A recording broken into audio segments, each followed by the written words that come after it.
Good afternoon, Bermuda.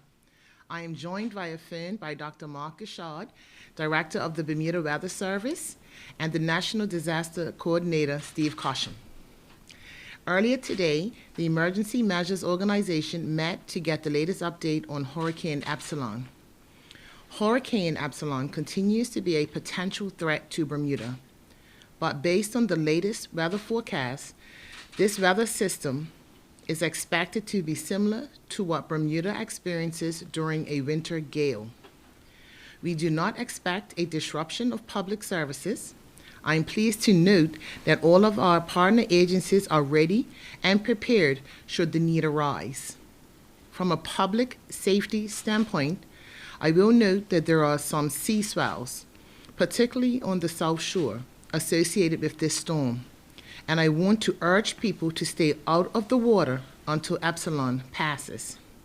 At this time, I will turn it over to Dr. Mark Gashard to share the latest weather forecast. Dr. Gashard?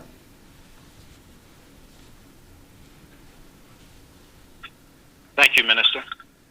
As of 3 p.m. this afternoon, Wednesday, the 21st of October, Hurricane Epsilon is a strong Category 2 storm with maximum sustained winds of 95 knots and gusts to 115 knots and a central pressure of 959 millibars.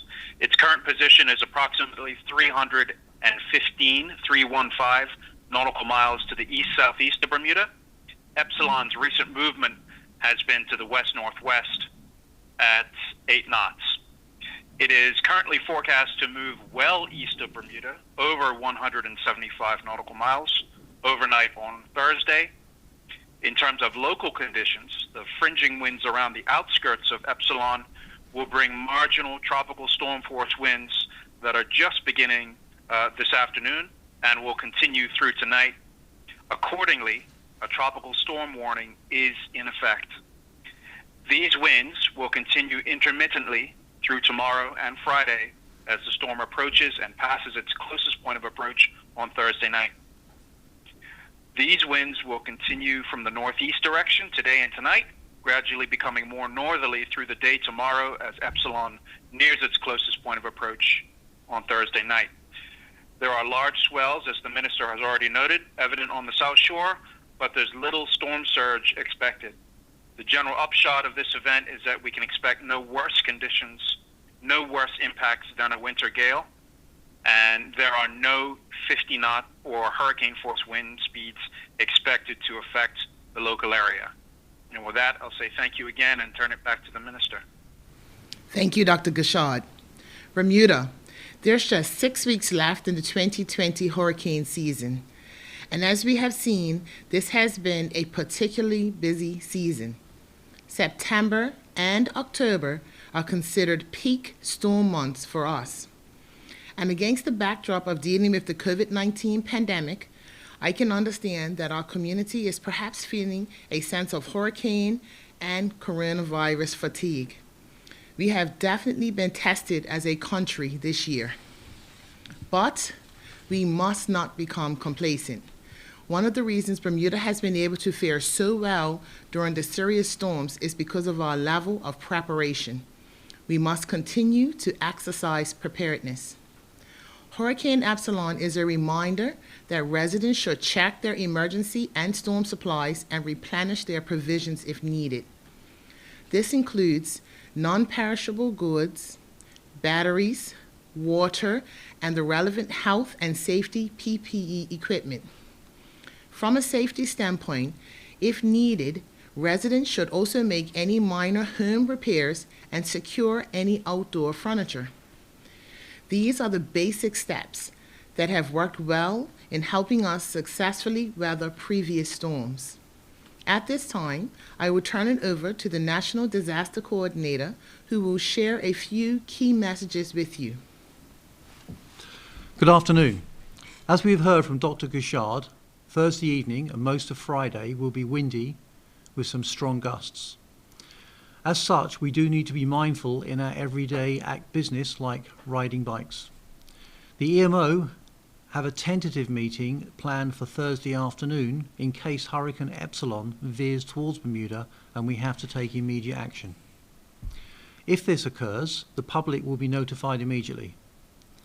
In the meantime, I urge everyone to check the forecast on the Bermuda Weather Service website at weather.bm so that we all keep up to date with the weather forecast and we're not taken by surprise.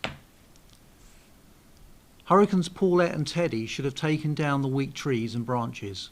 If you find yourself without power, call Balco on 955 or report it using their website. If a branch or tree comes down, please report this to Public Works on 295 5151. Thank you. Thank you, Mr. Cosham. Finally, before I invite questions, on behalf of the Ministry of National Security, I wish to take this opportunity to publicly extend my sincere condolences to the families of Damon Simmons and Omar Wilson, who both tragically lost their lives during 2 separate road traffic collisions recently. I offer my heartfelt sympathies to Mr. Simmons and Mr. Wilson's loved ones. These are tragic circumstances, and we certainly are keeping the families of these young men in our thoughts and prayers as they mourn their loved ones. One life lost on our roads, in my view, is one life too many. And I'm asking all of Bermuda's commuters and motorists to please exercise caution and safety as you navigate our roads. Thank you, Bermuda.